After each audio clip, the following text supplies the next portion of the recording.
یو غلام او غلام دروغجن چغلي خور نو بازار کې خرڅېدن یو سړي چاته وی دا غلام خرڅوي یو وی صاحب پکې شته نو هغه خرڅوونکي ورته وایي هغه مالک وی نور خو د کار ښه ډېر بد دی او ښه کار کوي زبردست خو یو صفت پکې دی چې په دروغه چغلي خوري دروغجن دی په دروغه چغلي خوري وی دا وړه خبره ده چې د کار بد دی نو ما لږ کار والا سړی په کار دی وی نه د کار تکړه دی خو په دروغه چغلي خوري وی هېڅ پروا نشته ځه نو کور ته یې راوست ګوره جرم اوس دې جرم ته یې ګوره اوس کور ته یې راوسته نو دی خو د دروغو بلد و دروغجن سړي نه بیا د خپل رو نه خطا کېږي نو دې دغه ته وایي یې ښځې ته یو ځل وایي دې میکې ته وی خبرې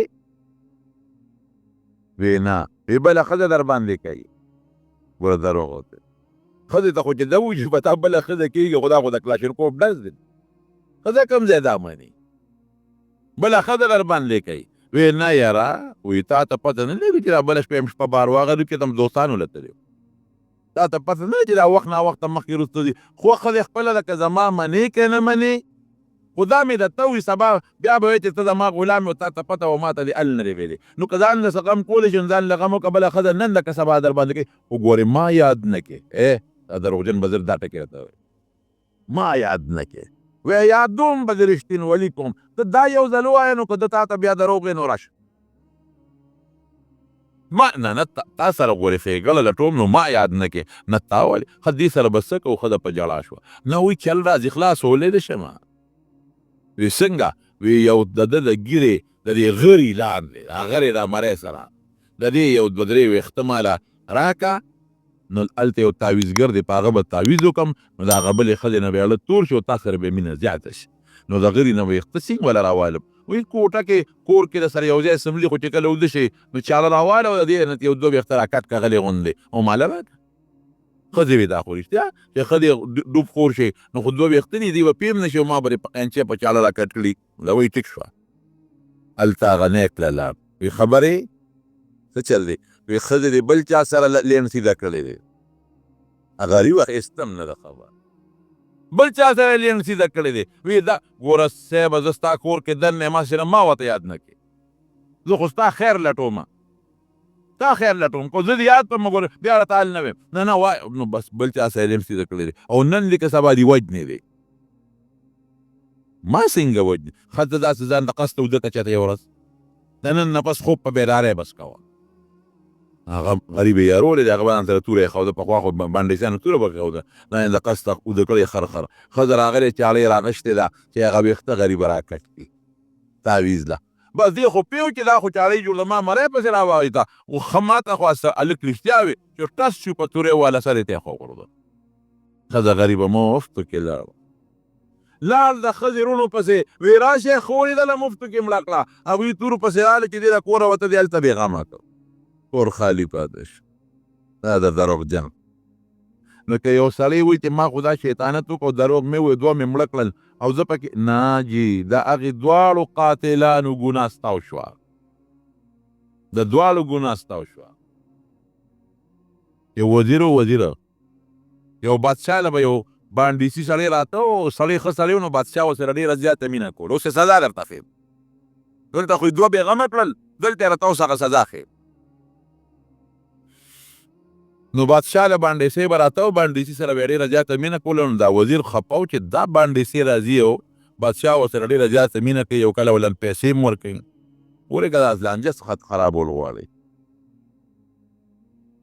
نو یو ځلې دې بانډیسي ته وی ته خبرې وی بادشاه خو تا سره ډېره مینه کوي که نه وی او وی خولې نه د ظالمه څخه بینځي وی زه خو خوله پاکوم وی که پاک یم کې نو بین کیځي او بادشاه ما ته ویلي دي چې د دې سړي د خولې نه بوی ځي خو که بیا بدبوی خولې سره راغی نو ښه بنې نو بیا نو چې خبرې کوي لږ یو بوټی داسې په دې خولې باندې لاس یې کړه داسې لاس ورته نیسه چې ستا دا بین دې لاس سره رامنې کېږي چې بادشاه ته تکلیف نه وي وی ښه جي هلته بادشاه ته ویې بانډیسي خو پیسې میسې دی نه په چل ول کې وباسي وی نه ما سره خو ډېره مینه ده نه وي هغه لګیا چې د بادشاه د خولې څخه بړاس دي خو دې ته به لاس نیسي وی دا دې سو وی ښه پته به راته ولګي چې باندې چې څنګه راغې هغه یې پرې کړی هغې غریب خولې پوزې ته به لاس نیو بادشاه پوه شو چې دا خو واقعي معنی پیسې میسې وي زما د خولې بړاس پې دومره بدلېږي نو بادشاه نو خیار و که دې اوس وجنم خلک وایي غریب یې مړ کړه نو هغه یو چټ ولیکه ودرېږه هلکه باندې سي چټ یې وله ولیکه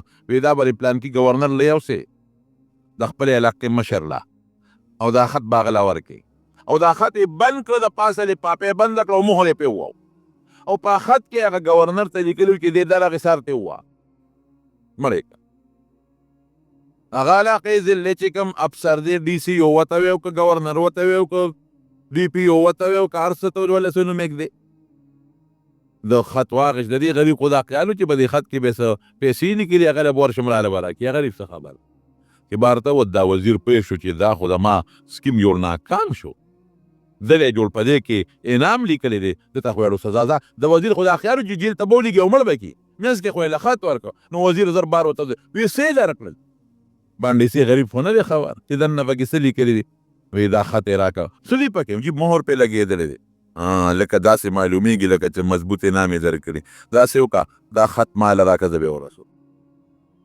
نه یاره مړه ماله راکړه ها را 50,000 روپۍ د الله زره واله ته څه کوې اوس هغه ګورنر له دي د هغه خو مطلب دا و چې لږې پیسې به دله ورکړم او دې کې خو بیا ډېر رقم لیکلي خط وزیر واغېست خو چې هغه له څنګه ورغی هغه خط کلک وی کښېنه اوس دله کاوه دم کړم اوس دې برابر کړم جلات یې واکې وواده سر ته سر یې تی خوا وغورځول بل ته سکیم جوړو هغه عبدالرحمن بابا وایي که نه چې کوی مه که نه د بل سړي په لار کې جستا به د کوی په غاړه لار کې نو حاصل دا دی چې دروغجن دقه څنګه دروغ خطرناک جرم ډېر خطرناک دروغ اوس مونږ وایو سله چې دا دوست مې خوشحاله شي دا رور مې خوشحاله شي دا ملګری خوشحاله شي او خفه کېږي به څوک تاسو یې ووایئ څوک به خفه کېږي نو اوس ته نتیجې ته راوباسه الله خفه کوي که ملګری خفه کوي اوس که ملګری خوشحاله الله به خفه کېږي او که الله خوشحاله ملګری به خفه کېږي نو اوس هوښیار سړی به څه کوي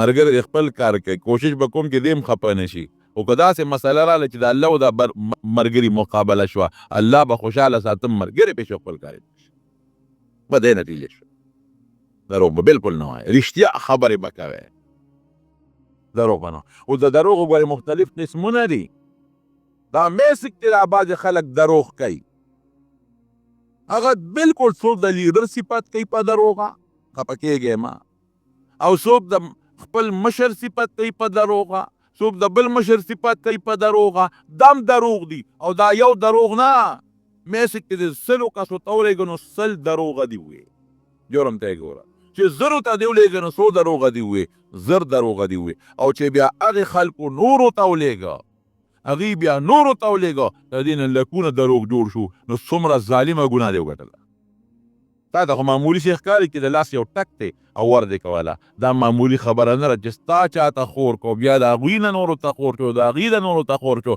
دا ټوله ګناه دې په سر ورمار شو دا یو دروغ دیم دروغ څه دي دیم دروغ اکثر دا بعضې ډاکټران کوي میډیکل سرټیفیکیټ هغه له لاړ شي هلته خو دغه وي محکمه ورشه میډیکل سرټیفیکیټ راوړه چې ته فټ یې په تا نه فټ یې هغه ته 100 روپۍ 200-500 روپۍ جمع کړي او هغه بابو له دسخط وکړي او دی راځي دلته ډاکټر پیسې والي نه چیک اپ وکړو چې سترګې دې روغې دي که نه دي نه یې غوږونه وکتل چې غوږونه دې روغ دي او که دې روغ نه دي نه یې وله وجود وکړه چې وجود دې روغ دی او که ناروغه دی او دغه دی نه یې وله مفت وکړي دسخط وکړه او سرټیفیکیټ یې راواخلي دا دروغ په دې دروغو چې ده ته نوکري میلاو شوه تنخواه ده واخیسته او ټوله ګناه ورسره د هغه کېږي دا وړه خبره نه ده دلته د ملګري دپاره لاړه عدالت ته او د دروغې ګوۍ یې وکړه څومره پیسې هغه وګټلې هغه ملګري دي ځمکه به هغه وګټي پیسې به هغه وګټي دروغ ته وویل ته په عدالت کې څومره جرم دی وکړه ظالمه په بیه سرټیفیکیټ خرڅول په بیه سند خرڅول دا دروغ د ما سره دا سبق ویلی دی د ما سره دا 10 پاس کړی دی دا 12 پاس کړی دا 4 جمعات یې ویلي دا ټول دروغ کړی هلته چوټي اخلي جي بیمار یم چوټي راکا افسر ورته وایي ته خو روغ یې ورېږه جي میډیکل سرټیفیکیټ به راوړه ډاکټر ولیکي چې دا ناجوړه دی دله 2 میاشتې چوټي ورکړه ډاکټر خو 200-400 پیس والي منځ کې سړی یک جوړي د ډیوټۍ قابلي یک جوړ د ډیوټۍ قابل هغه دا دروغ شو. یو نه دی د دنیا دروغ، په معاشره کې روزانه د خلک لګیا دی په مختلفو طریقو دروغ دي، په مختلفو طریقو دروغ دی، مونږ یې وایو وطن کارډ وای وای وای وای وای هغه پکې پرېږده جي دا سیلاب هلته به ولیکي د کور هم سیلاب والی دی، نو سیلاب د هغه کور په دوربین کې هم نه دي لیدلی.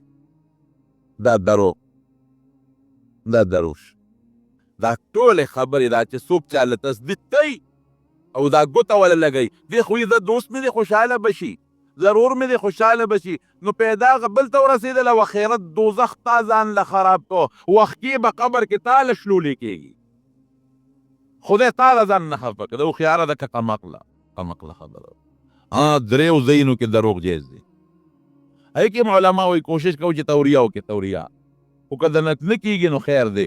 یو دروغ په جهاد کې جهادي میدان کې کافر سره جهاد کې او هلته که هغه ته مخامخ وایي چې راځه او درغلم، نو بیا خو در باندې هغه زورول کېږي او هغه له په څه طریقه چل ول کې هغه ته یو طرف وښي او ته ول په بل طرف راتاو شي، دا خیر ځکه هغه د دین تقویت راولي، دا اعلا د کلمت الله راولي، هغه کافر ختمول غواړي، دا خیر.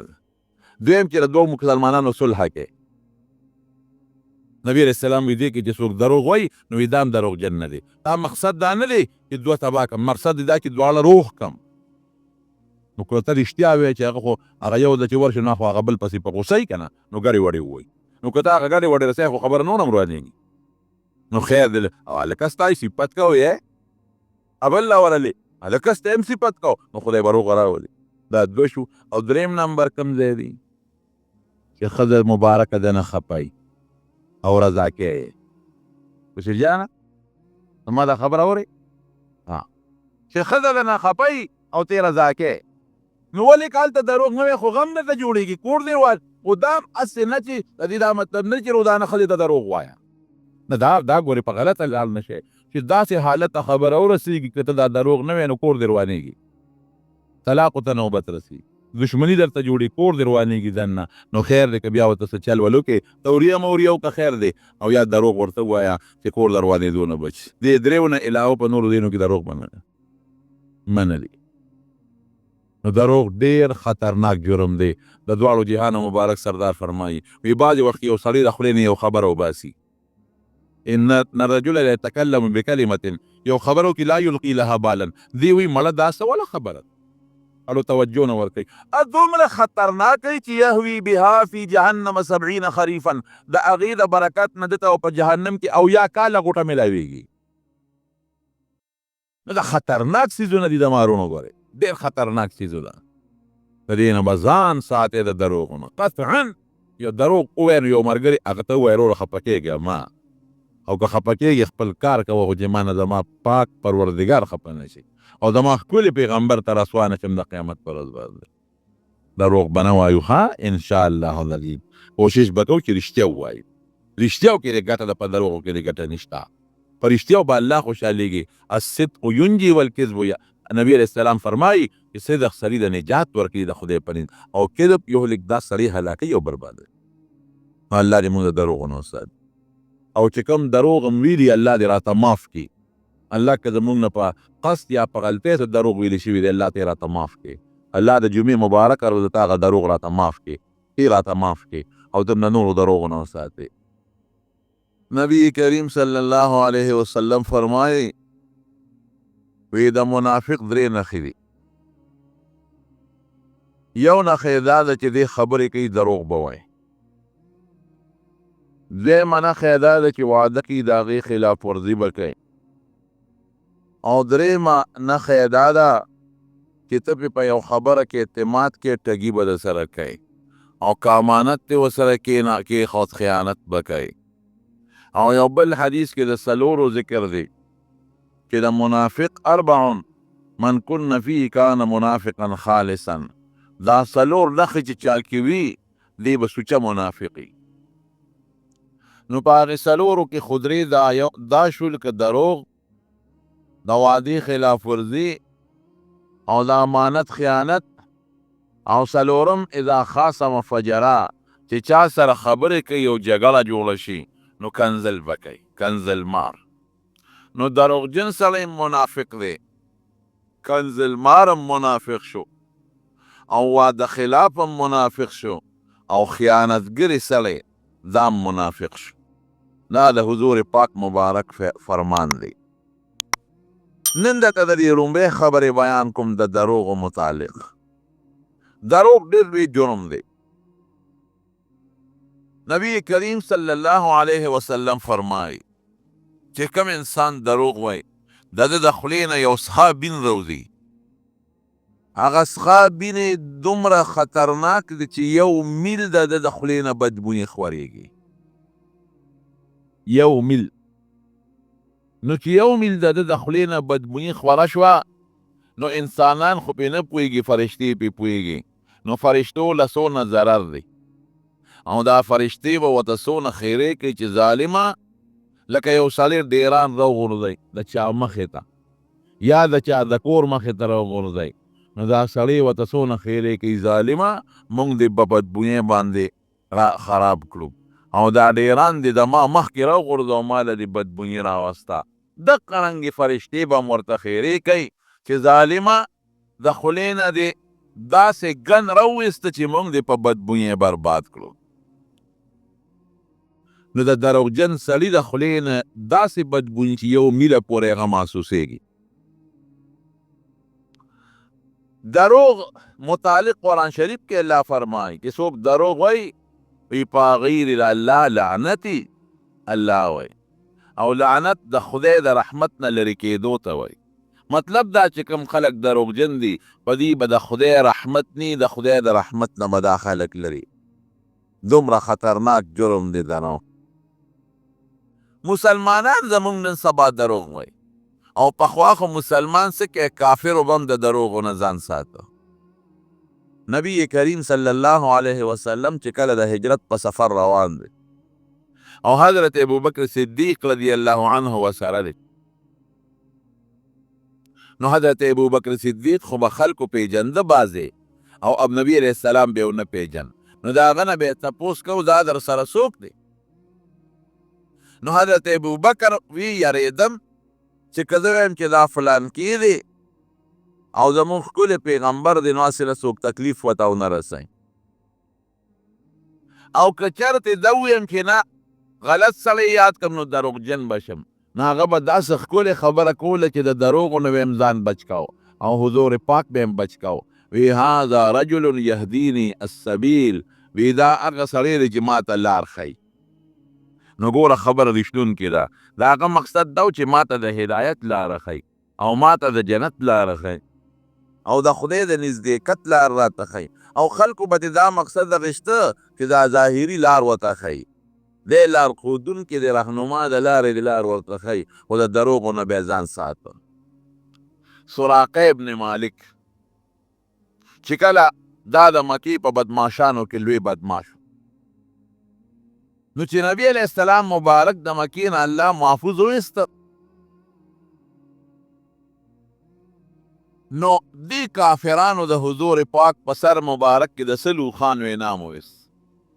وی که چا پیغمبر علیه السلام جمدې راوست او یا د هغه سر راوړو نو موږ به هغه له د سلو اوښانو انعام ورکوو. نو قمقل وکړه چې تاسو ګیر چاپېره ولاړ وی او حضور پاک د نه خدای محفوظ وایسته.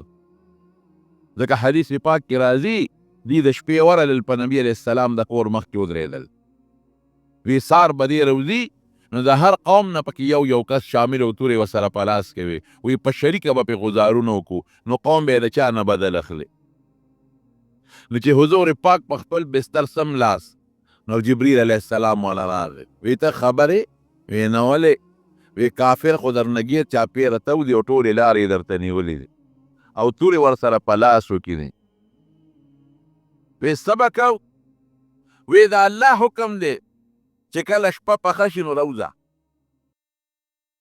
او یو موټې شګې به راوالې او دا به ووایې سواء علیهم انذرتهم ام لم تنذرهم لا یؤمنون. دا آیت به ووایې او شاهت الوجوه دا به ورسره ووایې چې د دې مخونه د خدای تور کړي نو دا شګې راواله او دا ورونو له نو دوی دا ستا شګې به الله د دې کافرانو سترګو ته ورورسوي او تا به د خدای محفوظ وبرسي. نو د حضور پاک خو په الله مضبوط اعتماد و. شګې راواغېستې ویې نوستې، هغه شګې خدای د کافرانو سترګو ته ورسولې. هغوی په سترګو کې چې د چا شګې پرېوځي خو سترګې مږي، سترګې مږلې. حضور پاک فرمایي زه راووتم دوی لګیا دي سترګې مږي بق بق ګوره د سترګو نه اوښکې روانې دي او ایمان یې نیغ پرې له پاسه تېر شو. الله حفاظت. نو سار وختي ورل په حضرت علي رضی الله عنه باندې د دې خدا خیال و چې په دې بستر حضور پاک پروت دی. نو چې ورغې نو علي صاحب د نبي علیه السلام په بستر د پاسه پروت وی څه شو؟ نبی علیه السلام یې ورته یادو. نو هغه هم ورته دروغ نه وایي چې چېرته لاړ. وی ما ته پته نوره نه لګي خو د دې کور نه وتی دی په دې لاره تللی دی. وی لار کې خو مونږ ولاړ وو مونږ پیسنګ پې نه شو. وی نور نه پوهېږم خو په دې بستر لاس تو د دې نه وتی دی. نو هغه یې نظربند که څه ساعت او بیا یې پرېښود. نو علي صاحب ګوره څونه بهادر دی. حضور پاک مبارک ورته فرمایلی وو وی ما سره د مکې د خلکو امانتونه دي، نو ته به خلکو له هغه امانتونه ورکړې نو بیا به موږ پسې راځې. ګوره کافر وو خو نبي علیه السلام د هغوی په امانت کې خیانت نه کوم. نو ظالمانو ته پته هم و چې موږ بق بق قتل او خدای رانه ویس حفاظت یې وکړو. نو بیا موږ کوم ځای رانیوي شو خو هغه خپل سکیمونه او سازشونه یې نه پرېښودل. نو د سلو اوښانو انعام یې ویست د حضور پاک په سر مبارک. نو چې د انعام یې ویست سراقه ابن مالک وایي ویې مې چې د انعام خو به زه ګټم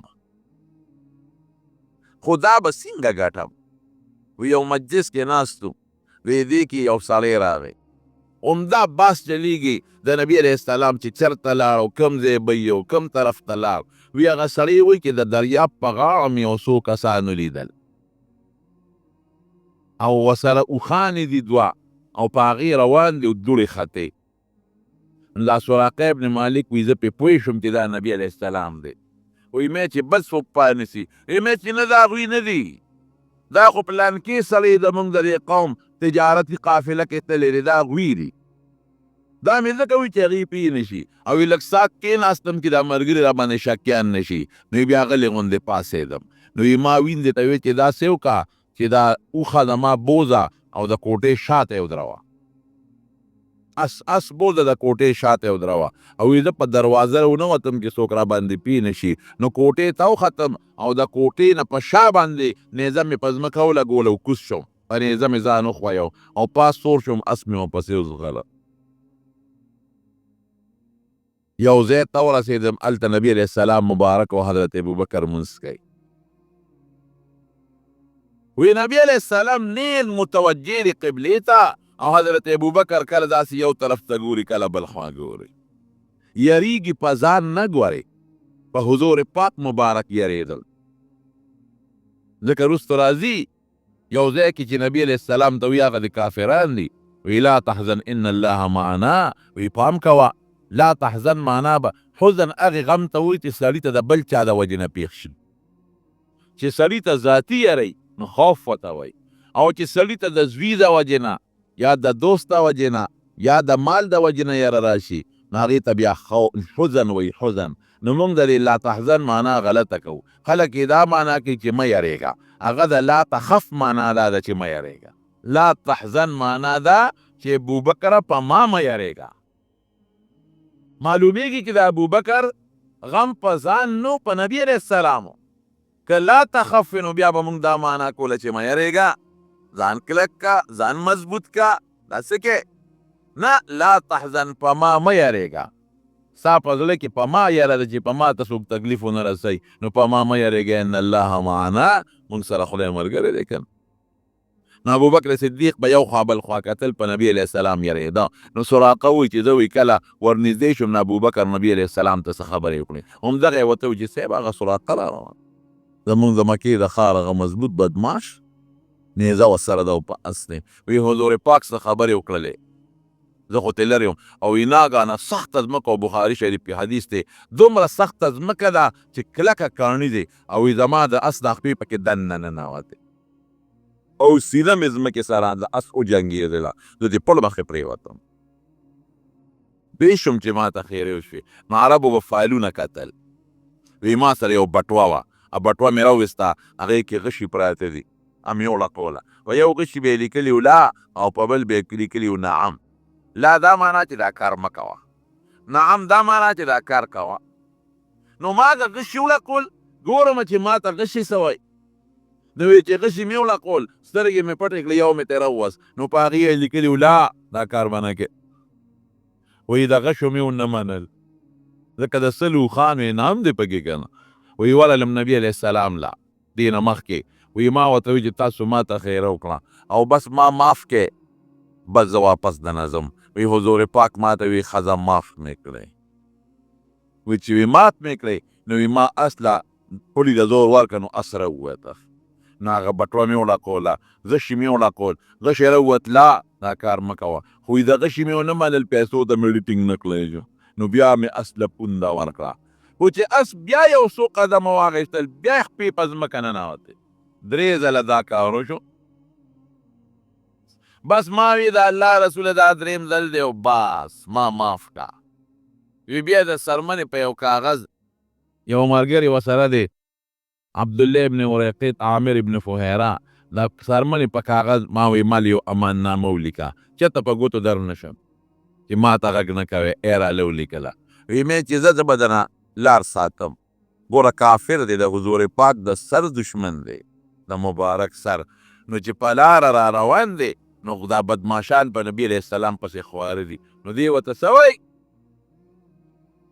دی دې ځمکې ته ګوته نیسي لیسه هاهنا وي دلته نشته دا نه وایي چې په دې لاره نشته ګوره دروغو نه بیا هم ځان ساتي ځمکه ګوتې ته نیسي وي دلته نشته دلته خو نشته که نه او څه به یې وي دا لار ما کتلې ده نور به یې نه وي چې په دې لاره نشته دا لار ما کتلې ده نو خلکو به دا خیال کوو چې دلته واقعي نشته هغوی به دلته دا معنا اخیسته چې په دې لاره نشته او دا لار ده کتلې ده نو معلومیږي دا چې نبي علیه السلام په دې لاره نشته نو رب العالمین د حضور پاک هغه سړی چې د سر یې دشمن او له خدای څوکیدار جوړ ده خو ګورې دا مې دې پورې دا خبره وکړه دا نوره خبره زیاتي پکې راغله دې پورې چې سوراته کافر دی دروغ نه وایي دا لار ما کتلې ده دروغ به نه وي چې نه نبي علیه السلام نوم به نه اخیسته چې هغه نشته په دې لاره نن بیا خو دروغجن کېده کافرانو به له دروغو نه ځان ساته په بخاري شریف کې بل زمونږ یو اوږد حدیث تېر شو حدیث ته هرقل ورته وایي هرقل د ابو سفیان یو وخت کې کافر و کافر او هرقل ته د پیغمبر علیه السلام متعلق تپوسونه کول ځکه حضور پاک هرقل ته خط لیږلی و چې ته په ما باندې ایمان راوړه اسلم تسلم په مې ایمان راوړه نو ته به محفوظ شې نو هغه ویې څوک وګورې دله د قوم که شته که رشته د معلومات اخلم نو ابو سفیان په یو تجارتي قافله کې تللی و دی والا را تپوسونه ترې کوي د پیغمبر علیه السلام تپوس ترې څه کوي وی د دې سړي نسب څنګه دی وی دې په ډېر ښه اعلی نسب کې دی وی دروغ وایي که نه وایي چېرته نه وی دروغ هم نه وایي دوکه کوي که نه کوي نه دوکه هم نه کوي لارانو نیکونو کې چې د پیغمبر تیر شوی دی که نه وي نه دی تیر شوی بادشاه پکې تیر شوی دی نه بادشاه هم نه تیر شوی او ورته وایي که د پیغمبر یا بادشاه په نسب کې تیر شوی نو ما به وایي چې دا دی هغه بادشاه دپاره چل جوړوي دا پیغمبر چل جوړ نو ټولې خبرې رښتیا کوي نو ابو سفیان څه وایي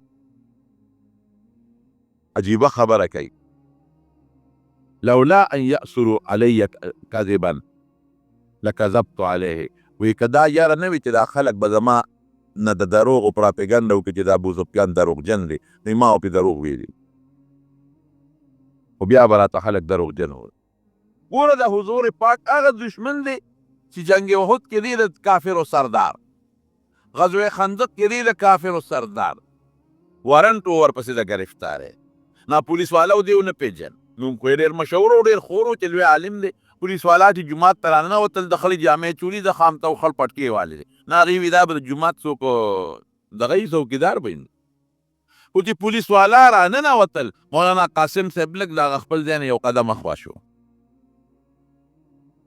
پولیس والا ته خلکو وي جومات کې دی چې رالل مولانا قاسم صاحب ته وایي مولانا قاسم نانوتوي صاحب کوم ځای دی نو هغه چې کوم ځای باندې دی ناست و ته یې خواچو هغې ته یې ګوته ونیوله وایي دلته لږ ساعت مخکې ناست و نو دی ونه وایي چې زه یم که وایي چې زه یم خو یې نیسي او که ده وایي چې نه زه نه یم نو دروغو کې راځي نو چې کوم ځای نه قدمه خوا شوې هغې ته یې بوته ونیوله وایي لږ ساعت مخکې دلته ناست وو. ګوره دروغو نه یې ځان ساته چې دروغجن نه شم. او مولانا رشید احمد ګنگوهي رحمت الله علیه سره هم دا واقعه پیښه شوې وه. هغه پسې نو د پولیس وارنټ و چې دی ګرفتار کړی او پولیسو په مخ نه پیژن نو چې څنګه رادننه شو او ده ته پته ولګېده چې پولیس رالل نو د ځای نه پاڅېده همغه ځای نه پاڅېد نو چې پولیس والا څنګه رادننه شو پیژنده خو یې نه وی رشید احمد ګنگوهي د جومات کې کوم دی وی دلته ناست و لږ ساعت مخکې نو پولیس والا خو په هیبت و هغې پوهېدي کې ناست خو همدي و که نه وی دلته ناست و دی ونه وي چې زه یم یا زه نه یم دروغو نه به ځان ساتئ او نن سبا خلک دروغ وایي دروغ او څومره دروغ اوهو توبه وباسه بیا نن سبا موبایل د دروغو یو لویه ذریعه جوړه شوې ده د دروغو هغه دغه به پې ولیکي څه ورته وایي میسج بلکل د دروغو او دنیا ته به یې خور کړي یو ټک به ورکړي په هغه یو ټک به دا خبر 200-300 کسانو ته ورسېږي ظالمه څومره ګناه دې وګټله حضور پاک مبارک نے یو ځل تپوس وشو وی کبایر څه ګناه ده کبایر گناه کبیره نو نبی علیہ السلام مبارک چې ورته شمیرل کول شرک او د مور پلار نافرماني او فلانکې نو ناست و ډډه یې والې وه نو اخر کوي الا وقول الزور را پاسېد داس الا وقول الزور الا وقول الزور خبردار غټه د کبیره ګناه ګورې دروغ خبره ده او نورو کې ډډه والې وه دې ته را پاسېد ورې خبردار د ټولو نه غټه ګناه کبیره دروغ دروغ یو ځل نه څو ځله صحابه وی مونږ وی چې نبي علیه السلام به ستړي شي یاره که چپ شو نو ښه دومره خطرناک جرم دومره خطرناک جرم او دنیا کې هم تاوان دی او آخرت کې هم تاوان دی دروغ د اسکول په دې کتابونو کې یو قصه چې د پخوا ما لیدې وه اوس ما نه یېده چې د اتم جومات کې وه که د شپږم جومات کې وه یو سړی و هغه به ګډې چیلې ساتلې سرولې شپونکې دروغجن و نو یو ځل یې چغې کړې وی خدای مو بخښه چیر آګیا زمری راغې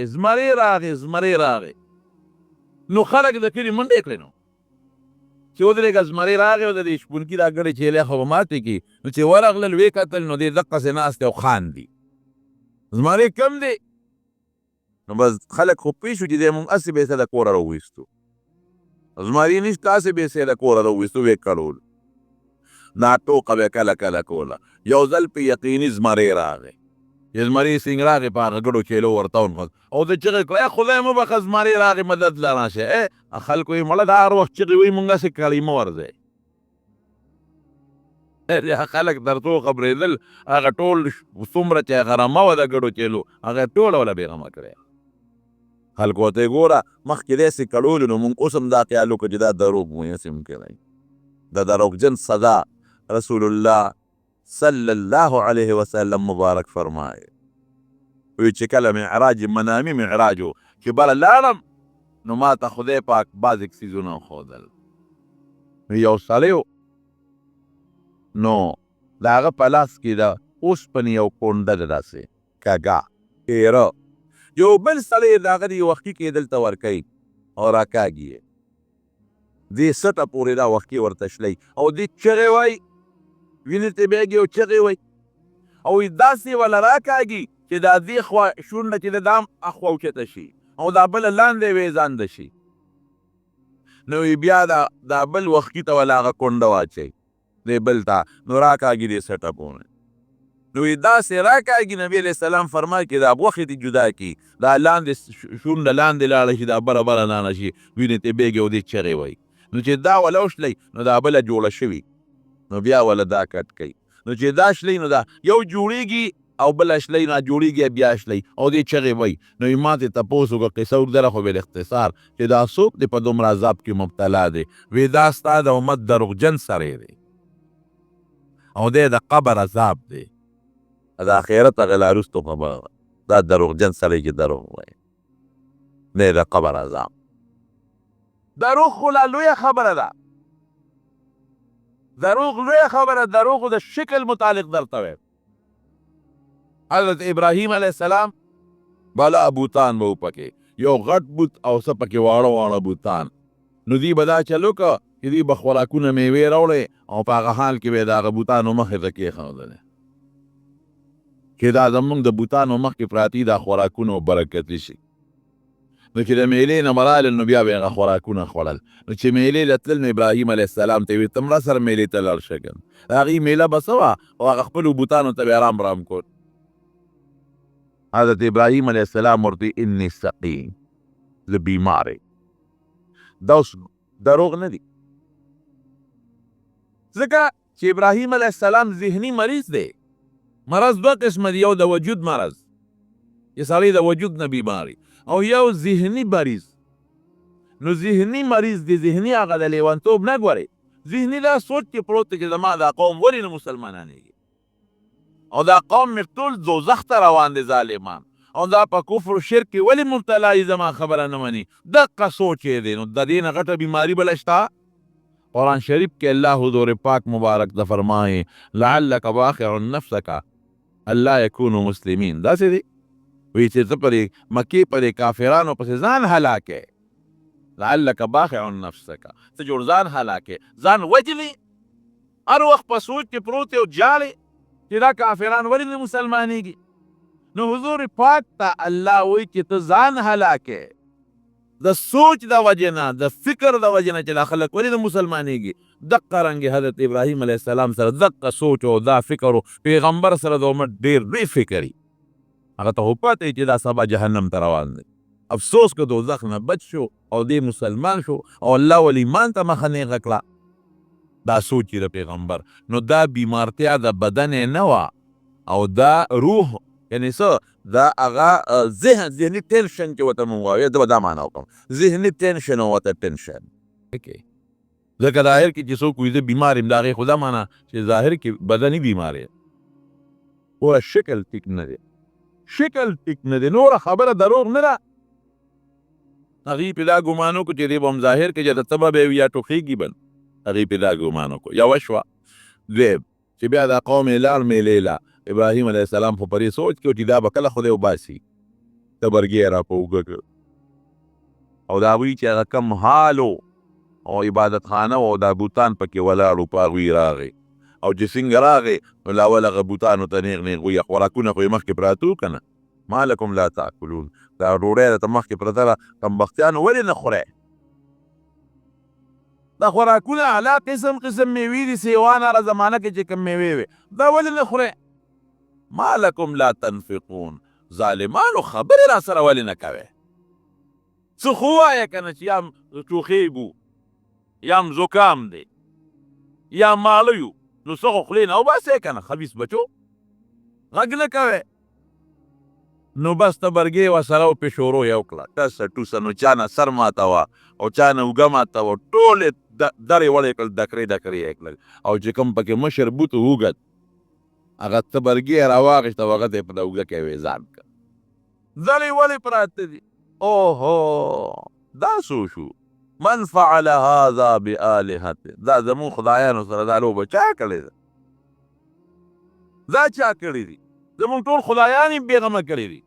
نو هغې ته خو پته وه سمعنا فتى یذکرهم یقال له ابراهیم دا یو هلک دی چې زمونږ دا بوتان په بدو یادوي او ابراهیم یې نوم دی دا به هغه کړي ورشه یې رایولی سمن جاري شو ابراهیم علیه السلام یې ګرفتار کولی و تو بادشاه هم ولاړ دی وزیران هم ولاړ دی ټول دی لاول ته تپوس کوي و معلومات ته کوي بېنفع غزار پې نه کوي معلومات ته کوي زمونږ د خدایانو سره دا کار تا کړی دومره د خره بچي دي دومره که نه چې خدایان ورته وایې نو بیا دا عقیده بلې ساتئ ځان نه شي بچ کولی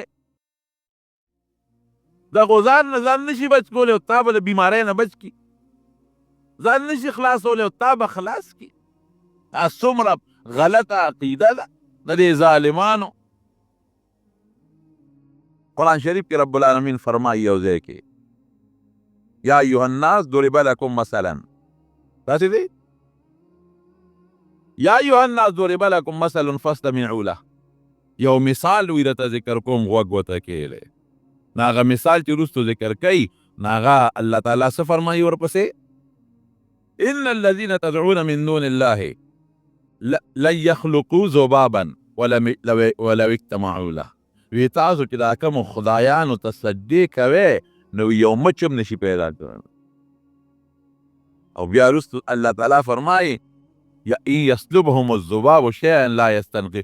وی که چېرته مچ پې د پاسه کېنازي به دې بوټانو له په سر غوړي او شاته چوله به یې ساتل د برکت دپاره، دا بیا چول پې. تاسو ځان نشي بچ کولی، تاسو له به څه درکړي. نو دا زمونږ خدایانو سره دا لوبه تا کړې ده. نو قرآن شریف کې الله فرمایي ابراهیم علیه السلام ورته څه وایي؟ هغه ورته بل فعله کبیرهم هذا فاسألوهم ان كانوا ينطقون. وی کاکا چې ټوپک چا سره د دغه کوي، زه خو تش تور لاس یم، مشر کاکا ته غاړه کې تبرګی وی ځان دی، هغه نه تپوس وکړئ چې دا بچي دې ولې وجلې دي، او دې بچو نه یې تپوس وکړئ، دوی نه تپوس وکړئ چې دا مونږ تاسو تپوس وکړئ، دا هم دې مشر کړي دي، تبرګی هغه سره دی، غوسه شوی دی دې بچو ته، نو غوبل یې پې ساس کړی دی. دا یو جواب یې ورکړ. اوس ګوره بل فعله کبیرهم هذا فاسألوهم ان كانوا ينطقون. دا دې مشر کړي دي، تبرګی هغه سره دی، او دې نورو نه تپوس وکړئ دې بچو نه، که نه که خبرې کولی شي تپوس ته وکړئ چې چا وجلې افعل به درته ووایي. اوس دلته کې دا بل فعله کبیرهم هذا دې مشر دا کار کړی دی، ظاهري کې شکل ټیک نه دی چې خپل بچي د چا نه نشي خلاص کولی، تا به څه خلاص کړي. دی ورته بق بق ګوري او زه لګیم دا ټک ورسره ترې کوم او ما ته داسې هم نشي ویل چې مه کوه، نو تاله به څه خیر درکړي. لکه د ابراهیم علیه السلام په دې خبره کې مقصد دا چې دوی راګیر کړي، لیکن بیا هم د خولې نه چې کومه خبره وخته سوی بل فعله کبیرهم هذا دې مشر دا کار کړی دی. شکل ظاهر کې برابر درست نه دی، نور په حقیقت کې دروغ خبره نه ده، پیغمبر دروغ نه وایي.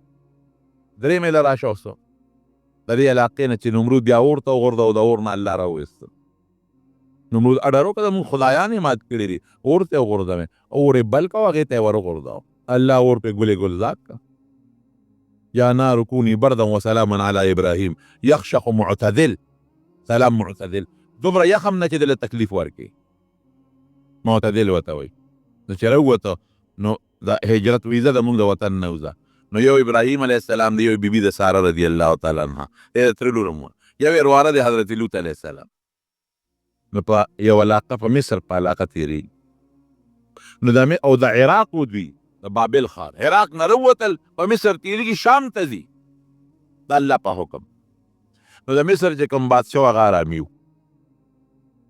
ارامي دا معنا چې پلیت و پلیت ګنده، نو هغه به د خپل پولیس والا په لارو کوڅو کې خواره کړي و چې کومه خشته ښځه وي نو هغه رانیسي او مال راولی. نو چې د چا که غرور ورسره رور نو دا خور ترې راولی او ورور ته یې وایي زه په مخه دې ښه، او که خاون ورسره نو اوله وجنه بیا رور مه وجنه، ضرور به وایي چې دا خو ما دا خور ده نو چاله به مې په نکاح ورکوله، ځکه بادشاه بوتله نو خپه خبره خو ښه نه ده، خو زه او د خاون نه چې ښځه اخلي نو هغه خو طبعي ده که نه. نو که یو سړی وایي چې دا مې ښځه ده نو خاون وله وجنې، او که یو سړی دا وایي چې دا مې خور ده نو وجنې ما، ښځه ترې راولې او زه ته وایي زه په مخه دې ښه. ابراهیم علیه السلام ته چال وایي چې په لوی غم وړی دی، داسې علاقه باندې ورغلې چې اوس به څه کوې. نو دا خپله بیبي یې کېنوله په دې خبرو ځان پوه کړې. بیبي ته وایي وی تا ته پته ده چې نن په دې علاقه کې زما ستا نه بغیر بل مسلمانان نشته، یو ته مسلمان او زه مسلمان یم، ته مې ښه دی زه دې خاوند یم، دواړه یو بل سره مسلمانان، نو ته زما د اسلام خورې ګورې، ګوره مخکې نه یې پوه کړه. نو زه به دې پولیس والاو ته وایم چې دا مې خور ده، ته به دروغجن نه کې ګورې، که تا نه هم تپوس وکړي نو دا مې رور دی. هلکه دا خبره په دا حقیقت کې پوه کړه نو دا خبره ټیک ده او که ټیک نه ده وایه، ټیک ده که دروغ خو نه ده، لیکن شکل ټیک نه دی، شکل هغې دې تپوس وکړه دا سړی دې څه دي دا مې رور دی، نو خبره یې ټیک وه، د هغې مقصد دا و د هغه توریه والا قسمونه دي، مقصد یې دا و چې دا مې دیني رور دی، او پولیس والاو پې دا ګمان وکړه چې دی خپل حقیقي رور دی، نو خبره یې دروغجنه نه ده، حقیقت کې ټیک ده خو ظاهر کې ټیک نه ده. دا درې خبرې شوې. څو خبرې شوې؟ زه بیمار یم، مشر کاکا دا وال کړي دي، او دا مې خور ده او دا مې رور دی، دا قسمه خبرې کول. اوس تاسو په دې خبره ورسېدی چې دا په حقیقت کې دا خبرې دروغ وي؟ نه، حقیقت کې دروغ وي ما پوه کړئ تاسو. خو ظاهر کې دا درې والا خبرې شکلونه چې دي دا ټیک نه دي، دا دروغو سره شکلونه دروغو سره مشابه دي، حقیقت کې دروغ نه دي. ګورې مخکې درته وایم پیغمبر خدای د دروغو نه محفوظ ساتي، پیغمبر نه مخکې مرستم. اوس راشه دا شریع خبرې له اوس د قیامت پر ورځ باندې په بخاري شریف کې اوږد حدیث دی، حساب کتاب به نه شروع کېږي. نو دا خلک به ټول په تکلیف کې پراته چې خدایا د انور پښتانه وي که انور بوی نیزه ورشي تباه شو. په خولو کې به دا خلک څوک د نامه پورې، څوک د کونډو پورې او څوک د مرۍ پورې به په دې خولو کې جب جب پراته. نو دا چې کوم هوښیاران دي دنیا والا دوی به وي راځئ چې د پیغمبرانو له په جرګه لاړ شو او الله حساب کتاب شروع کی. نو دی بلال کی حضرت آدم علیہ السلام لا اولاد دی په غم کې پراته دی، په خولو کې جب جو پراته دی. مهرباني وکړه الله ته درخواست وکړه چې حساب کتاب شروع شي، بیا به سره خپل کار کېږي، وروسته جنت دی او که دوزخ دی، خو چې دې غم نه خو خلاص شو. آدم علیہ السلام به ورته څه وایي؟ هغه ورته وایي نه زه یې د اونې نه منې کړی وم چې ګوتې به نه وروړې او ما د اونې له ګوتې وروړې. او ان ربي غضب غضبا شديدا، زما رب نن ډیر زیات غوسه دی.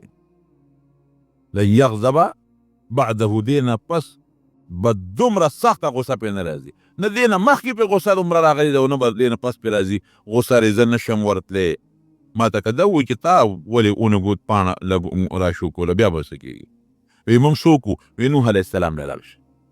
دا خلک به نوح علیه السلام له راشي، هغه ته به وایي چې دا دویمه دنیا ستا نه خدای عباده کړې ده او ته مهرباني وکړه آدم ثاني ورته وایي دویم نمبر آدم. او دا بچی دی په لوی مصیبت کې مبتلا دی او د ګرمۍ او د خولو کې جب جوب دی. الله ته درخواست وکړه چې حساب کتاب شروع کړي، وی نشم کوله. دوه قوله دي پکې، یو قول پکې دا دی چې ما یو سوال کو چې کله کښتۍ نه غر کېدم نو ما د زوی دپاره و چې ان ابني من اهلي. دا خلک به راشي ابراهیم علیه السلام ته بودري، ته د الله ډېر مقرب پیغمبر یې، ډېر مقرب او ډېره زیاته مینه یې درسره کړې ده. ته مهرباني وکړه الله ته درخواست وکړه چې د حساب کتاب الله شروع کړي. اب ورته څه وایي؟ وی درې خبرې رانه د خولې نه هغه اوتې دي، درې خبرې رانه د خولې نه هغه اوتې دي چې ظاهر کې شکل ټیک نو. ګوره دروغ نه دي خو ظاهر کې شکل یې ټیک نه دی. نو که مان الله تپوس وکړي چې دا دې ولې وې؟ توریې وې بعضې او ظاهر کې شکل یې ټیک نو، نو زه به خدای له څه جواب ورکوم؟ دا کار نشم کولی ما نه پس موسی علیه السلام له ورسي. دومره خطرناک شی دی دروغ، دومره خطرناک. ابراهیم علیه السلام دروغ د کذب اطلاق مې په حدیث کې شوی دی خو هغه په اعتبار د صورت د شکل شکل ټیک نه دی، شکل د دروغو دی، په حقیقت کې دروغ نه دی. خو بیا به ابراهیم علیه السلام دومره یریږي چې د خدای په دربار کې به سفارش نشي کولی. شکل د دروغ، حقیقت کې دروغ نه دی. او موږ په حقیقت کې دروغ وایو نو خدای په قیامت کې بیا عمل شي. نوح ابراهیم علیه السلام پیغمبر دی، د خپل قوم سفارش به کوي، د اسماعیل او د اسحاق پلار دی علیهم السلام او په اولاد کې 4,000 پیغمبران پیدا دي او نبی علیه السلام یې بچی دی. دومره په یره ده، دروغ یې نه دي ویلې، شکل د دروغو دغه دریو خبرو دروغ نه دي. او بیا هم یریږي د قیامت پر ورځ چې الله مې رونه نیسي. نو مونږ خو هغه شکل غوځوي چې مونږ خو هغه هر څه ټول دروغ او دروغ او دروغ او دروغ څه به کېږي راسره؟ خطرناک جرم دی دروغ. یو حدیث بعضې خلک دروغ دی له چې خلک وخاندي، هغه خطرناک. ویلون لمن یحدث، هغه انسان چې خبرې کوي څه دپاره کوي؟ چې خلک پې یضحک به الناس، چې خلک پې وخاندي. وی دا د خدای هلاک، دله هلاکت دی وایي. څومره لوی جرم. او رسول الله مبارک فرمایي وی باید سړی رښتیا ووایي نو بیا رښتیا ووایي، نو بیا رښتیا ووایي، نو رښتیا وایي او دروغ نه وایي. نو الله فرشتو ته اعلان وکړي چې هلته یو کتاب دی د صدیقینو، د صادقینو، د رښتونو خلکو، د ده نوم په هغې کې ولیکئ.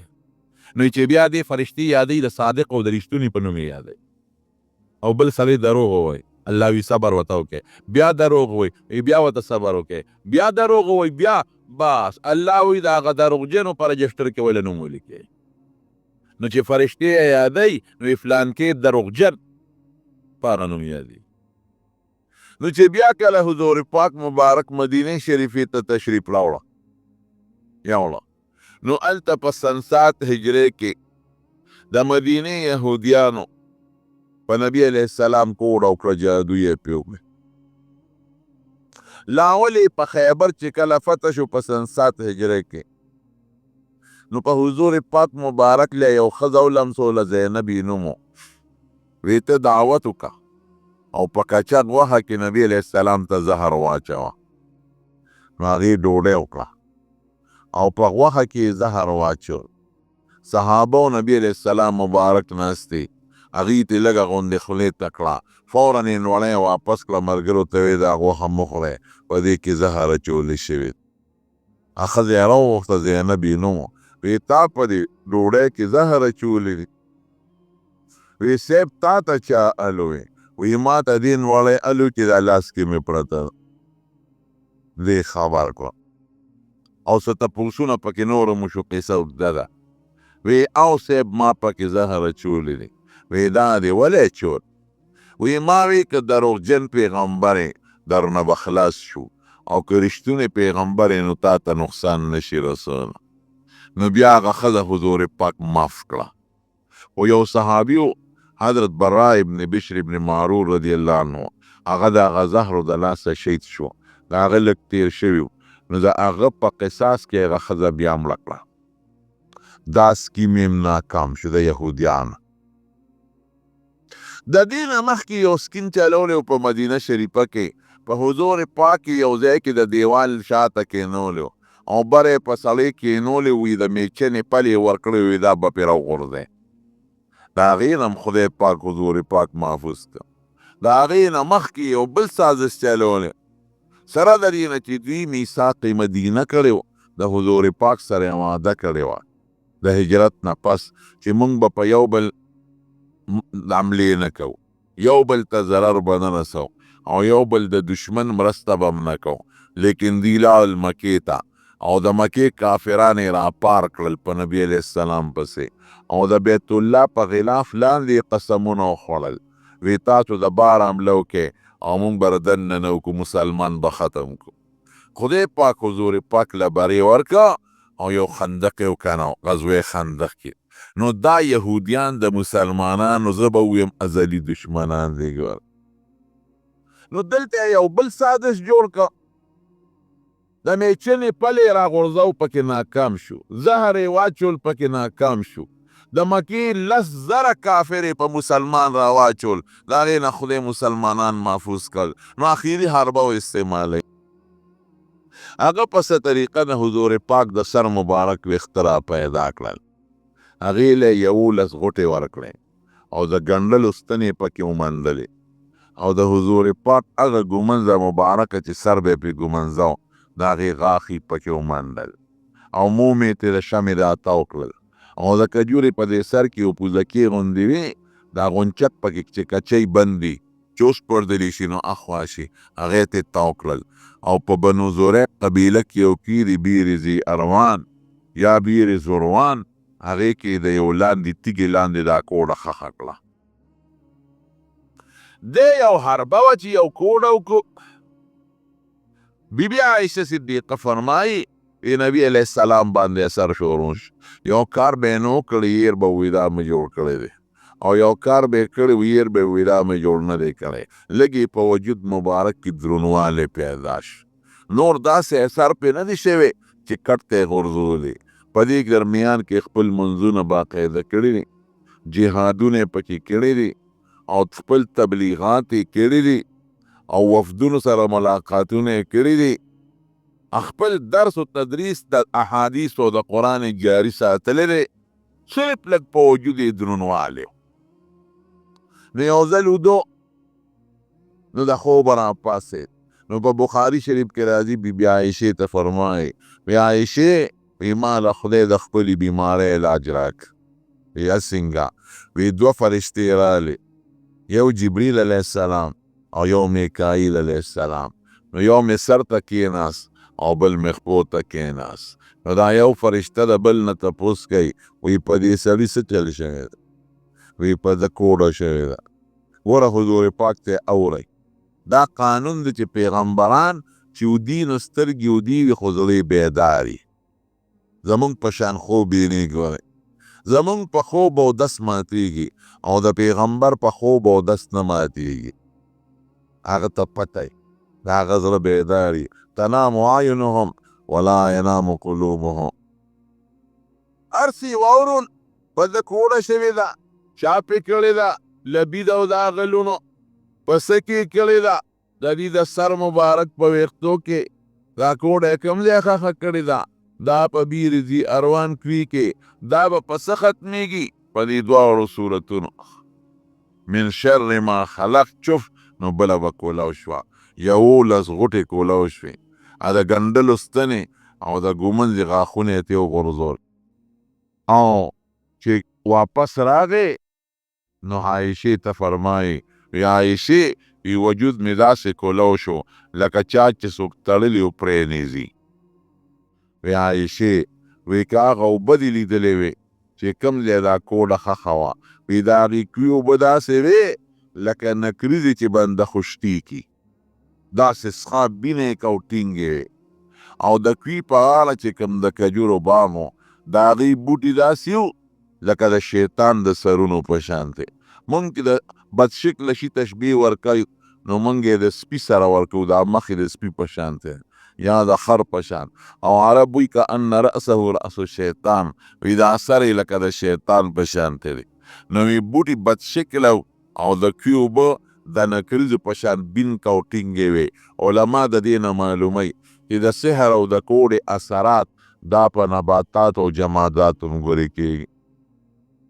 بی بی عایشه ورته وایي وی صاحب دې خلقو له سزا نه ورکې؟ وی عایشې داسې من الله جوړ کړم نو مخلوق ته ولې ضرر ورسوم؟ ډېر ښکلې خوی زمونږ ښکلې پیغمبر له الله ورکړی و، هغه دې زمونږ خدای پاک نصیب کړي. نو دا 2 صورتونه د سحر دم شو. اوس دې ته څوک تکرار النزول وایي او علما لیکي محققین وی نه تکرار النزول نه دی، اصل نازل په مکه کې دی. دا نسخه شوه د سرکشه پیری او د شیطان علاج دی، هغې نه به دې پې خدای بچ کوي. لیکن دا یاد دهاني شوه. دی ورته یو بل خاصیت د دې دواړو صورتونو ښو چې دا د کوډې او د سحر او د جادو دپاره دم هم دی. دم منې که نه منې؟ اوس پکې داسې خلک راوتې دي چې دمونه هم نه منې. په دې کراچۍ کې یو ډله راوتې ده، دې کراچۍ ته زه ام الفتن ویم، د فتنو مور ده. هر قسم خلک پکې راوتې دي. اوس پکې یو ډله راوتې ده هغې د قبر عذاب نه منې، قبر عذاب نشته وه. او دویمه عقیده یې څه ده؟ تعویذونه نشته. درېیمه یې څه ده؟ د اولیاو کرامت نشته. څلورمه خبره یې څه ده؟ وی قرآن شریف که تلاوت کې او په معنی یې پوهېږې نو ثواب پکې شته، او که په معنا نه پوهېږې نو ثواب پکې نشته. بله عقیده یې څه ده؟ وی دم پکې څه ته وایي؟ دمونه ممونه پکې نشته. دا غلطه عقیدې والا خلک دی. قسم قسم مخلوق پکې پیدا دی. دا رونو د اغیارو خلک دی. ګورئ دا کم خلک چې درته دا ګډې وړې خبرې کوي دا ټول د امریکې او د برطانیې د پسخوردو جوټې والا خلک دی. هغې پیسې ورکوي او دلته لګیا د انتشار پیدا کوي. وی دم نشته. هلکه ولې نشته دم؟ دمونه ثابت دي. دلیل څه وایي؟ یو حدیث په دلیل کې نیسي خو دا حدیث په معنا نه پوهېږي. او دویمه خبره عقلي ده. دا ګورې مخکې د معتزلو یو ډله تېره شوې ده د صحابو په آخري زمانه کې او د تابعینو په اوله زمانه کې. هغې به هم د دمونو نه انکار کو، وی دم پکې نشته. دا د حق خلکو هغه نظریه خلکو ته خوروي. قسم د اسلام پسې خلکو راغشتې ده. او دا ټوله زمونږ د خلکو کمزورتیا ده چې مونږ خپل دین ټینګ نه دی ساتلی. مونږ کچه ذهن وایلی یو. کچه شي باندې چې کوم رنګ خیږي نو پې خیږي. لکه دا دیوال کچه دی، مثلا رنګ یې کچه دی، نو که سور ورکې سور هم پې خیږي، او که شین ورکې شین هم پې خیږي، او که سپین ورکې سپین هم پې خیږي. داسې ده که نه ده؟ خو که رنګ یې پوخي لکه دا سنگ مرمر دا ماربل، نو ته دې له برش ورکوه رنګ اخلي؟ نه. نو خدای دې زمونږ رنګونه پاخه کړي. الحمدلله زمونږ په ایمان دی او زمونږ مسلمانانو ملک دی. دې کې امریکایي والا اوسېږي که مسلمان پکې اوسېږي وای مسلمان. زمونږ دا وزیران او دا صدر او دا ټول خلک دا مسلمانان دي. فوج مسلمان، ته مسلمان، ټول مسلمانان. ښه نو اوس ګوره څو ورځې مخکې د حضور پاک په شان کې څونه ګستاخي وشو. یاد ده درته فلم چې کوم جوړ شوی تاسو ته پته نه لګي، ما ته پته ده.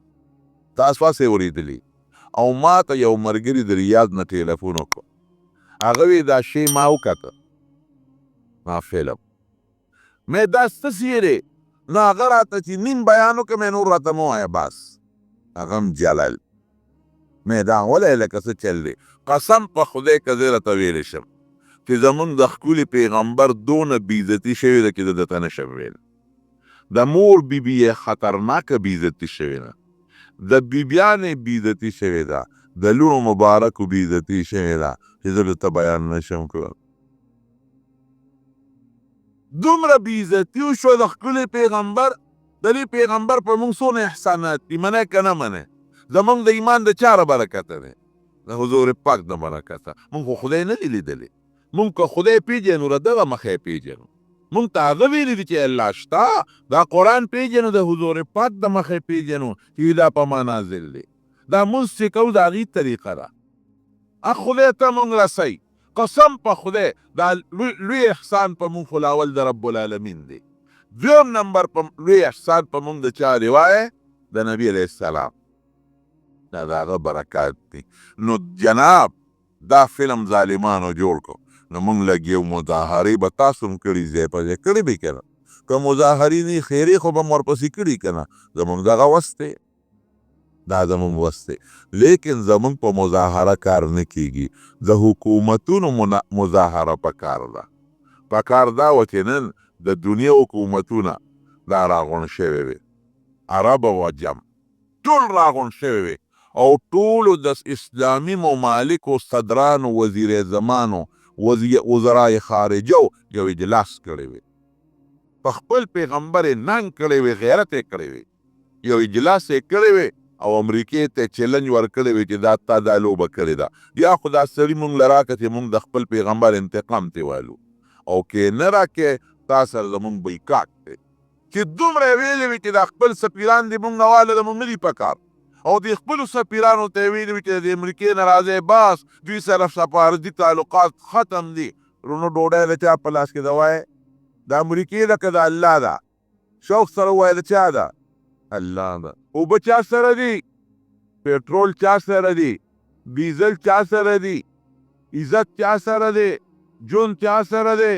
مرګ چا سره دی؟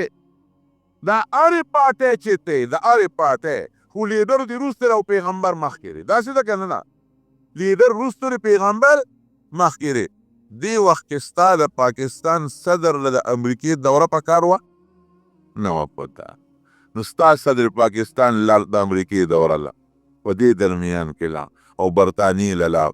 نو ظالمه ته دغه د پیغمبر دشمن سره سترګې څنګ لګې؟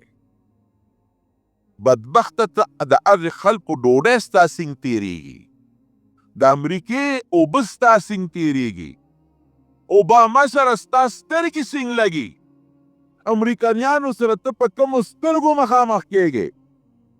تا له په خپل پیغمبر غیرت نه راځي؟ تا سره چې کوم وفد لاړ د دې وفد له په خپل پیغمبر غیرت نه راځي؟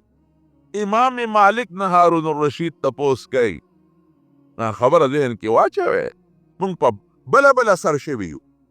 امام مالک نه هارون الرشید تپوس کوي، څه وایي ورته؟ وی حضرت وی چې څوک پیغمبر پسې کنځل وکړي امت به څه کوي؟ د امت پیغمبر ته چې کنځل وشي امت به څه کوي؟ امام مالک ورته وایي وی ما بقاء الامت بعد سب نبیها. وی د کوم امت پیغمبر پسې چې کنځل وشي وی دا امت لا جمدي ګرځي، د دې امت د ژوند نه څه فایده ده؟ د جمدي ولې ګرځي؟ ټول امت د پیغمبر د ناموس نه قربان شي خو د پیغمبر عزت دې بچ شي. ټول امت دا زموږ حالت دی. پرونی په ناروې کې دا لوبه وکړه، بیا په ناروې کې راچلوي مسلمان خاموش پاتې شو. نن په امریکا کې شو مسلمان خاموش، موږ چغې والې حکمران طبقه خاموش پاتې دي. خدای خبر چې به به څه کوي. 1400 کاله مخکې زما پیغمبر تللی دی او دنیا ته تعلیم ورکړی دی او داسې تعلیم یې ورکړه چې نن د پیغمبر مبارک په تعلیماتو کافر هم لګیا دی عمل کوي. دی تاسو یې منئ نو ولې موږ له په سترګو ګوتې رامنډئ؟ نو حکمرانه طبقې دې وخت کې صدر صاحب تا له د امریکې تلل نو پکار. تا څنګه د خلکو سره سترګې ولګولې؟ تا هغه ډوډۍ ته پرده څنګه مات کړ؟ تا هلته هغې خلکو سره ملاقاتونه څنګه وکړل؟ دا بیکار خو به دې غوندې کړی. خدای دې زمونږ کې د الله رنګ پیدا کړي چې د الله او د رسول رنګ راشي بیا بارسول بیا به نظام بیا ټیک ټاک نو دا زړې عقیدې د اسلام خلاف ورېږي. او دویم دا دلیل نیسي چې دم خو د خولې نه هوا وتل دي، نو چې د خولې نه دې هوا وویسته نو په هوا کې څه زور دی؟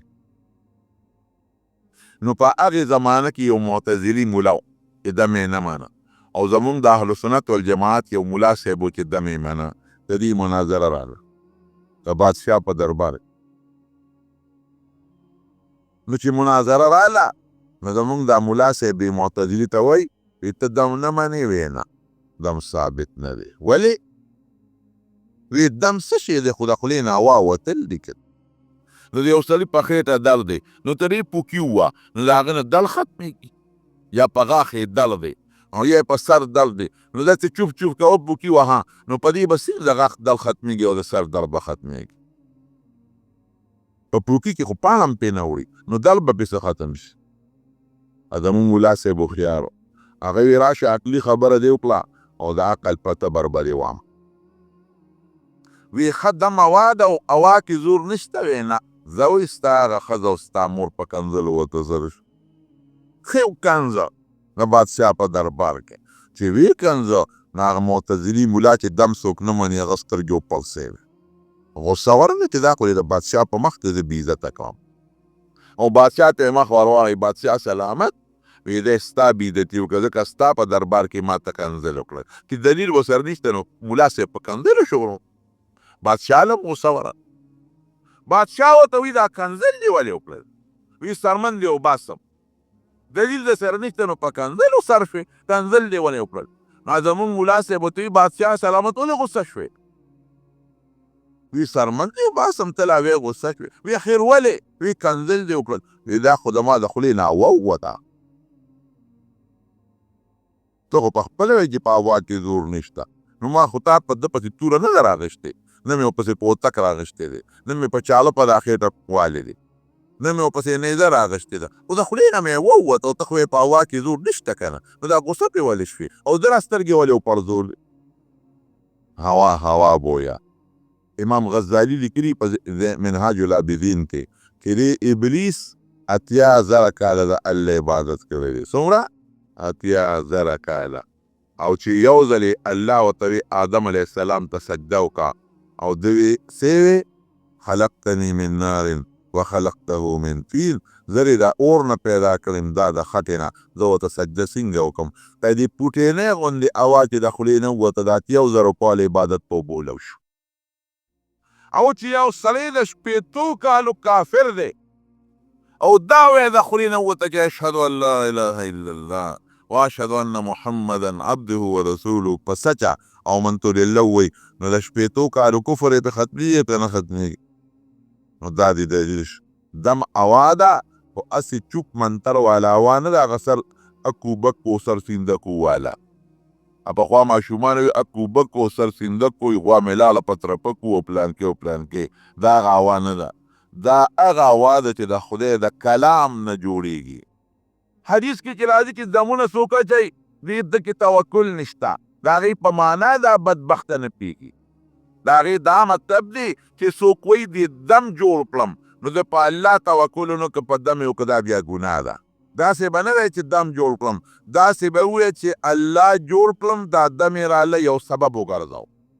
په دې دم کې دا شفا څوک چې وایه ته چې ډاکټر له لاړ شې او ډاکټر درله علاج وکړي نو علاج ډاکټر وکړو نو دا جوړونکی ډاکټر دی که الله دی نو د ډاکټر په لاس کې او دارو کې شفا څوک اچوي نو دا به نه وی چې دا دم مؤثر حقیقي دی او دی جوړ کړم وی به چې په دې دم کې شفا الله واچوله حضور پاک دمونه اچولي حضرت حسن او حسین ماشومان نوسیري یو ځل یې کېنول ای بچې راشه چې دم هم کوم یعیدکما بکلمات الله التامات من غضبه وعقابه وشر عباده ومن همزات الشیاطین وان یحضرون په دې چوف کړل ای بچې په دې به ابراهیم علیه السلام خپل زامن اسحاق او اسماعیل دمول ګوره ابراهیم علیه السلام هم دمونه اچوله او دم سره به چوف هم وکړو او د خولې مبارکې نه به یې لږې لالې مبارکې مو ویستلې او چې څوک مریض به راغی کله کله نو حضور پاک به خپله ګوته مبارکه راواغېسته خوله کې به یې داسې وویله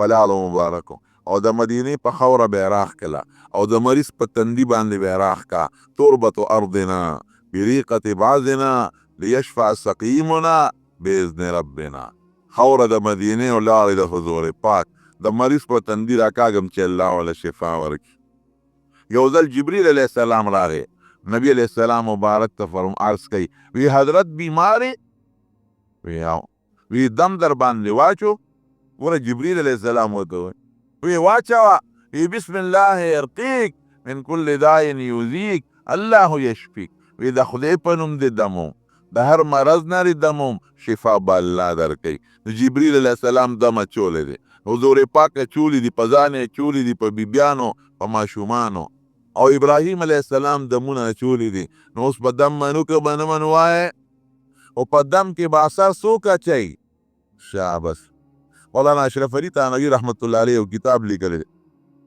د دمونو د تعویذونو مطالب یو ډېر ښایسته ښکلي اعمال قرآني ورته وایي مولانا اشرف علي تانوي رحمت الله علیه اعمال قرآني ورته وایي راکوټې غوندې پوټینی کتاب د ځان سره وساتئ هغې کې ډېر ښکلي ښکلي ښایسته ښایسته دمونه دي ما تاسو ته ووایي د مولانا اشرف علي تانوي رحمت الله علیه دا د کتاب یې پکې لیکلي په دمونو مولانا حسین احمد دا زمونږ په دیوبند په اکابرو بعضې خلک وي دوی تصوف نه مري زم کم تصوف چې دوی مونږ ته ښولې دیاړو څوک پېژنیم نه مولانا حسین احمد مدني رحمت الله علیه تصوف لوی پیرو شیخ الهند مولانا محمود حسن رحمت الله علیه تصور لوی پیرو مولانا قاسم نانوتوي رحمت الله تصوف لوی پیرو مولانا اشرف علي تانوي رحمت الله تصوف لوی پیرو دا دمونه دی مونږ ته ښولي دي نسبان په نسبان او د تصوف بزرګان هم دا خلکو ذکرونه او تصوف او د طریقت مشران هم دا خلکو خدای دې په قبرونو انوار نازل کړي نو اوس به دم منې که به نه منې جواب راکړې خو دا به وایي چې دم کې اثر څوک اچوي بس خلاصه شو خبر نو دا صورتونه دواړه د سحر دم شو دم اوس بیا درته مختصره غوندې معنا وکړم ما درته وختي وي چې مختصره به کوم هغه طالبانو تقریر درته نه کړم هغه باسې وخت ضایع شي قل ووایه پیغمبره اعوذ پناه نیسم برب الفلق په رب د صبح پناه به په هغه چا نیسي چې هغه تا بچ کولی شي نو د ټول مصیبت او تکلیف نه بچ کوونکي ذات څوک دی وایه الله رب الفلق رب د سبا رب څه ته وایي دا رب په اصل کې مصدر دی په معنا د مربي سره مربي چا ته وایي علامه بیضاوي ډېره ښکلې معنا لیکلې ده وایي چې څوک یو شی کمال ته تدریجن رسوي دا فلق اصل کې چون ته وایي نو په سبا وخت کې د یو چون پیدا شي د مشرق طرف ته دا تیاره اوچوي د هغې نه لږه غوندې رڼا راوځي هغه رڼا ورو زیاتیږي په قلار تدریجن نو ټوله دنیا روښانه شي نو دا فلق نه چې موږ سبا معنا اخلو دا ذکر د ملزوم مرتل لازم معنا لازمي اخلو نو دا سبا دا تیاره چا ختمه کړه راکه جواب دا سبا چا پیدا کړه او دا سبا چې ورو کمال ته ورسو ټوله دنیا روښانه کړه دا چا روښانه کړه دې ذات ته رب الفلق وایي داسې بل څوک نشي کولی ټول مخلوق به رايودی شي یو کوټه کې به لږه رڼا پیدا کړي بس همکې لوډ شیډینګ نه او الله چېرته د خدای په انور لوډ شیډینګ رانه نه پټرول کم شو نه ډیزل کم شو او نه دغه سيزونو تاجر شته. دا طالبان دلته سوال کوي وی خدای پاک یوازې د سبا رب نه دی د عرشي رب دی.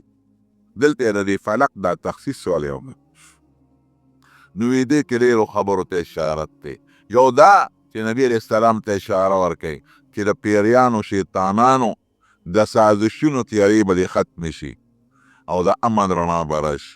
د امت نه به د کفر او د ګمراهۍ تیارې ختمې شي او د ایمان او د هدایت رڼاګانې به راشي. مولانا روم صاحب رحمت الله علیه یو واقعه نقل کړې وی دا سپیم شپږ میاشتې کې لنګېږي او ګډه چیلې د دواړو موده د لنګانۍ یو شان ده. نو چې سپی لنګه شي نو لس پنځلس شل بچي راوړي او ګډه چیلې چې لنګه شي یا یو بچي راوړي یا دو بچي راوړي. پیداوار د چا زیات شو؟ جواب راکې د سپی. الالیږي څوک څه شی ګډه چیلې سپینه الالیږي. په حج کې تقریبا کم از کم اجیان شپېته او یا لکه دومره خو ګوډانه لل شو او په دې قربانو کې په دې وطنونو کې سونه حلالي او په دې ښاریو کې په دې هوټلو کې سونه حلالېږي او سپینه حلالېږي. نو پیداوار وي د سپو زیات دی د ګډو چیلو کم او سپینه حلالي ګډې چیله حلالېږي او چې مونږ ګورو نو ګډې ډېرې دي چیلې او سپي کم دي. ټول کلي کې چې سپي راغونډ یو شل ترې نه جوړېږي او ګډې چیلې ورشه وګورې نو رمې یې ګرځي رمې او په دې بانډو کې او غرونو کې هر چا کره یو دو درې ګډې چیلې ولاړې وي. دا ولې حلالېږي پیداوار کم دي سپینه حلالېږي پیداوار زیات دی او د هغې تعداد زیات شو د ګډو چیلو. روم صاحب وایي دا د سبا برکت دی. اسینګه وی ګډه چیلې ټوله شپه ودی او چې پېشمني شي نو دا ویښه شي. ګډه چیلې تاسو ساتلي دي نو پته مام یو ځل چیلې ساتلې و غم نه داري بوز بخره. هغه ځای چې په شلم کندي کې باران شي دلته چغې جوړې کړي خو برکتي شی دی. نو د اوله د شپې په اوله حصه کې دا ودی او چې کله پېشمني شي نو ویښه شي او سپی ټوله شپه منډې ووهي ووهي ووهي خو چې پېشمني شي نو خدایوالې بیا اوده پروت وي. وی دا د سبا برکت دی چې ګډو چیلو له خدای نسل زیات کړی دی او د سپو نسل یې ختم کړی. نو چې څوک سهار وختي پاسي تهجد کوي مانځله دي نو د ده به خدای په عمر کې او په بچو کې برکت پیدا کوي او رزق کې به هم برکت. دې وجه د تخصیص نو پناه نیسم من شر ما خلق هغې خلقه مفعول به نه ذکر شوی تعمیم ته اشارت دی. د ټول مخلوق د شر نه پناه د الله په ذات نیسم. دې نه پته ولګېده چې د ټول مخلوق د شر نه بچ کوونکی څوک دی. وإن يمسسك الله بضر فلا کاشف له الا هو. وی که ضرر د تو رسېږي د الله نه دې بل څوک نشي بچ کولی. یریدک بخیر او که الله راته خیر رسوي فلا راد لفضله د خدای خیر څوک نشي خوان کولی. ومن شر غاسق تنانسم د شر د تیارې شپې نه اذا وقبه چې خوره شي. اصل کې غسق ډکوالي ته وایي او وقوب داخلېدو ته وایي. نو تیاره شپه چې د تیارې نه ډکوي او په هر ګوټ کې داخلوي نو بس خوروالي معنا شنو. دا د تیارې شپې او د ډکوالي ذکر یې تخصیص یې والی وکړه. عموما چې څوک چا د سکیم سازش جوړی دا خو د هغې علاج دی که نه نو د شپې په تیاره کې چې ښه تیاري. ساحر چې په چا کوړه کوي نو تیاره شپه کې کوي. دشمن چې په چا حمله کوي په تیاره شپه کې کوي. په څوک غل ډاکو حمله کوي په دې کې کوي. دې وجه د تخصیص او پناه نیسم د شر د کینهګر نه چې کینه راښکاره کړي. حسد څه ته وایي؟ دا کینهګر ته وایي. کینه څه ته وایي؟ تمني هغه پښتو کې به ویم تا له خدای یو نعمت درکړه زه دا نعمت د ده ولې دی؟ تمني زوال النعمت عن المنعم علیه. دا دې ښکلې ولې دی؟ دا د ده بچي ولې دي؟ د ده دا مال ولې دی؟ درونو دا نعمتونه چا ورکړي دي؟ جواب راکړې. نو چې ته وایې دا ولې دي نو دا تا خدای سره جنګ وکړ. د خدای په کار دې اعتراض وکړه نو تا ته د خپل عقل او پویه د خدای نه زیاته ښکاره شوه. نو څومره لوی جرم دی. یو غیبته ورته وایي عربۍ کې پسخېدل عجیزه ده. پسخېدل تا له خدای مال درکړه زه یم ستا دی خدای نصیب کړي زما دې خدای داسې وکړي. نو که په ښه کې چاته پسخېږي نو ثواب دی او که په بدو کې پسخېږي نو ګناه ده. یو حدیث کې راځي وی لیلة القدر هغه خاص وخت کې خدای د هر چا دعا قبلی خو د حسدي دعا هغه وخت کې خدای نه قبلی. او د عرفات په میدان کې ګناهګار هم خدای بخي و حسدي سړی هلته هم خدای نه بخي ځکه دې خدای سره جګړه کوي اذا حسده ولې وایي چې کینه ښکاره کړي ځکه چې پټی خو ضرر یې ده ته دی چې ښکاره یې کړي نو بل ته ضرر رسوي نو د دې تخصیص په دې وجه شو چې یو خو د حسد علاج ډاکټر سیدان انجینیر سره نشته خدای به دې بچ کوي بل بنا د کوډې او د دې سکیمونو سازشونو په حسد ده ثم نخرجكم طفلا ثم لتبلغوا أشدكم فمنكم من يتوفى ومنكم من يرد إلى هذا العمر لكي لا يعلم بعد علم شيئا یو نقشه الله ذکر کړی پورا بوډاوالي پورې لاول نطفه وه بیا د وینې ټوټه شوه بیا د غوښې ټوټه شوه بیا د خدای انسان پیدا کړه دا ښکلی انسان د مور په ګېډه کې لوی کړ او بار یې راوویست او څونه ښکلي ماشوم له اول خلپوسې کولې بیا وګرځول ویې شو وشته ووایه دا چا کړي دي جواب راکړې د رب الناس ملک الناس داسې به نه وي چې بادشاه د خلکو دی او دا خبر نه دی عکس بیان دی ښه پناه نیسم په رب د خلکو پناه نیسم په بادشاه د انسانانو او پناه نیسم په معبود د انسانانو دا ناس اشرف المخلوقات دی کې تکرار وکړو او یا وي د لومبي نه ماشومان دی ربوبیت ته قرینه ده زیات تربیت تعلیم محتاج دی د دویم نه ځوانان دی وي د مالک په قرینه ده ځکه ځوانۍ سره د بادشاه تعلق ځوانۍ سره دی او دریم نه انسانانو نه بوډاګان مراد دي الہ په قرینه ده ځکه په معاشره کې زیات عبادت بوډاګان دا درې صفتونه هم ګورې د الله دي دې کې به هم شرک نه کوي شرک فی ربوبیت رب یو دی بل شته او حقیقي بادشاه یو دی بل شته او د عبادت لایق بې د الله نه بل څوک شته نشته دا درې صفتونه شو نو پناه نیسم من شر الوسواس وسواس اسم مصدر په معنا د موسوس دی یا زی وسواس وسواس څه ته وایي دلته حدیث کې راځي نبی علیه السلام فرمایي دې زړه ته یو شیطان ناست دی هغه ورته شر ورچوي بل خوا فرشته ناسته ده خیر ورچوي کوم شیطان چې ناست دی هغه ته وسواس وایي هغه القاء الشر چې شر چې هغې ته وسوسه وایي کومه فرشته چې ناسته ده هغې ته ملهم وایي او چې کوم خیر ورچوي هغې ته الهام وایي خلک نه وایي دا یو لمې وایي چې داسې وکړو بل لمې وایي چې داسې وکړو نو خو یو د شر د وسوسې چلونکي نه ذي وسواس یا موسوس الخناس چې رستو کېدونکی دا ولې وایي د دم درته وښاوم دا ما یو مقتدي هغه بیا را شیطان ډېر لوی رذیل دی وي دا که په ګوتو راغی چې څه به ورسره کوو و په ګوتو راځي نو لږ کې پټ دی نو ان شیطان یجري من الانسان مجرى الدم حضور پاک فرمایي په دې رګونو کې داسې وینې سره ګډ ګرځي نو الله وایي چې ټیک ته چې پټ یې رانیوی نه شي او پټ دشمن قبضه کول ګرانې او دم یې خیم ان کید الشیطان کان ضعیفا الخناس د خدای ذکر کیو کې بیا تختی ګورې د الله نوم چې والي بیا پنجې او باسي الذي يوسوس دا هغه شی دی چې وسوسې چې فی صدور الناس په سینو د خلکو کې مراد ترې نظرونه دي او دا دوه ډولونه دي من الجنة یو د پیري د ذات نه دی یو د انسان د ذات نه نو شیطانان څو قسمه شو دوه د پیري د ذات نه هغه ابلیس دی لکه نیکي پیری و والجان خلقناه من قبل من نار السموم او بعضې د انسان د ذات لري دین درته مختلفې وسوسې کې عقیده دله خرابه دواړه خطرناک د ابلیس او شیطان دې در باندې محنت کوي په مختلفو طریقو خلک